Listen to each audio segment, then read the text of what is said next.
Hoje eu vim falar com você que tem bruxismo, ou range ou aperta os dentes. Tem dores de cabeça, cefaleia, enxaqueca tensional? Você sabia que esses são alguns dos sinais do bruxismo e que ele afeta milhões de pessoas em todo o mundo? E a placa não é o único tratamento. Na verdade, o bruxismo não tem cura. Nós fazemos um tratamento controle para evitar os danos que ele pode causar nos dentes, como fraturas, problemas de canal, retração de gengiva, inflamações.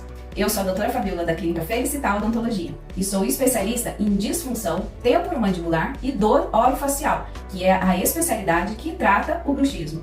Eu estou aqui para te ajudar e entender, controlar o seu bruxismo com orientações simples e eficazes, fazendo o diagnóstico correto, o tratamento, controle mais adequado para você. Parece simples, mas o bruxismo influencia na sua qualidade de vida, influencia nos seus dentes.